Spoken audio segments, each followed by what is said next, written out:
పేరు మురుసుపల్లి అనిల్ కుమార్ భార్య షర్మిల పేరేంటి మురుసుపల్లి షర్మిల, అంతేలేగాని వైఎస్ షర్మిల అవ్వరు.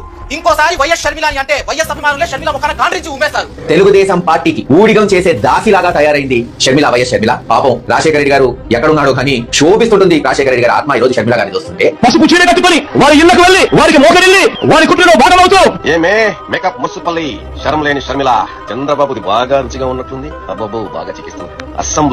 అసెంబ్లీ అంటే జగన్మోహన్ రెడ్డి అంటే మాట తప్పుని మనమ తిప్పని నాయకుడు అసెంబ్లీలో. రాజశేఖర రెడ్డి బిడ్డని అని అంటాం, మరి ఆయన పేరు ఎందుకు తగలబెట్టావు? నువ్వు పెళ్లి చేసుకోవడానికి నువ్వు పెళ్లి చేసుకున్నావు ఏ జాతి? నీ కొడుకుని ఇచ్చిన వాడు ఏ జాతి పిల్లని తెచ్చుకున్నావు? నువ్వు మాట్లాడితే మళ్ళీ వైఎస్ఆర్ అంట. నువ్వు అసలు వైఎస్ అని పేరు పెట్టుకోవడానికి అర్హత ఉందా? మున్సిపల్ అని ఎవడో ఏదో ఇస్తే ఆ ప్యాకేజ్ వేరుకోవడం, బిస్కెట్ వేరుకోవడం, ఓ లొడమని మైక్ నోట్లోకి వెళ్ళిపోయి అంత పెద్ద నోరు వేసేసుకుని అయిపోయింది. తెలంగాణ మొత్తం ఎండబెట్టేసి మొత్తం మళ్ళీ ఆంధ్రాలో పడ్డాం. ఎవడేం పీకుతాడే, ఏమైనా పీకితే మళ్ళీ జగన్ పేరు చెప్పేద్దాం అని చెప్పేసి అసలు జగన్ ప్రతి పాపం అంటగట్టేయాలి, భారతమ్మకి ప్రతి పాపం అంటగట్టేయాలి చెప్తాం. నువ్వు నీ బతుకని ఆయన్ని కలిసేదానికి, ఆయన్ని ఇంప్రెస్ చేసేదానికి ఒక పసుపచ్చ చీర, తెలుగుదేశం పార్టీ కలర్ చీరని కట్టుకుని ఆయన్ని కలిసి వైసీపీ పేటీఎం బ్యాచ్ ఒకటే చెప్తున్నాను, మీరు ఏదైతే పిఠాపురం గొడవ గురించి ట్రోల్ చేస్తున్నారో అక్కడ ఏదైనా చెప్తే జనసేన పార్టీని కూటమిలో ఉన్నటువంటి నాయకులు అలాగే టీడీపీ నాయకులు అందరూ కలిపి కూర్చుని దాన్ని సెటిల్ చేసుకునే స్థాయికి శక్తి వాళ్ళకు ఉంది. మీరేదో మధ్యలో దూరి ఈ గలాటా ఏదో మీరేదో పెద్ద చేద్దారని చెప్పి మీరేదో సునకానందం పొందకండి. చంద్రబాబు నాయుడు గారు కానీ పవన్ కళ్యాణ్ గారు కానీ ఇలాంటి వచ్చిన చిన్న చిన్న విషయాలను క్షుణ్ణంగా పరిశీలించి దానికి ఎలాగ కట్టడి చేయాలో అలా కట్టడి చేసుకుంటారు. మేము చేసుకోగలం, నాలో మేము చూసుకోగలం.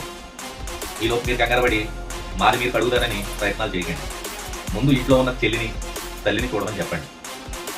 ఎంత దుర్మార్గమైన విషయం అంటే సొంత చెల్లిని, రక్తం పంచుకు పుట్టిన చెల్లిని, తన కోసం పాకులాడి తన కోసం ప్రయత్నం చేసి ముఖ్యమంత్రి చేసిన చెల్లిని, పాదయాత్ర చేసిన చెల్లిని ఇంట్లోంచి బయటకు గెంటిందే కాకుండా బజారు ఎదవల చేత, బజారు ముండల చేత ఇష్టం వచ్చినట్లు మాట్లాడిస్తున్నారు.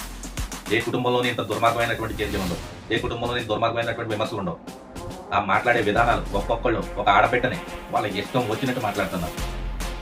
ఎందుకు పనిచేయని ఫ్రీ రెడ్డి లాంటి చేత కూడా చాలా దౌర్భాగ్యమైన, చాలా హీనమైనటువంటి మాటలు మాట్లాడిస్తున్నారు. ముందు మన ఇంట్లో ఏం జరుగుతుందో చూసిన తర్వాత బయట సమాజాన్ని ముద్దనే తిరిగారు. ముందు ఇంట్లో సంగతి చూసి తర్వాత సమాజం గురించి మాట్లాడారు. ఇలాంటి చర్యలు కరెక్ట్ కాదు.